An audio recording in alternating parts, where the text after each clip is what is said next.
ကောင်တော့မန်ယူရပါမန်ယူရဒီကောင်လည်းချောတယ်ကိုကြီး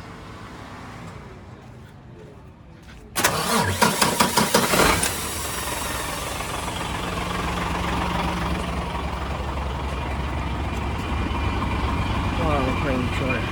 မန်ယူရဖြစ်တယ်ကိုကြီး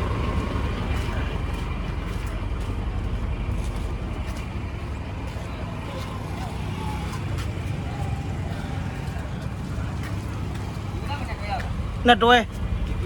ဟုတ်တယ်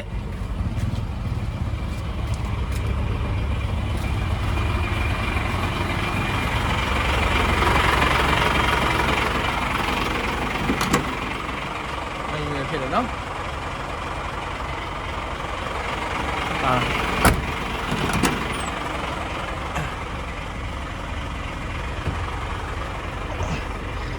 ချမ်ပီယံလို့ပြောတယ်ကီလိုက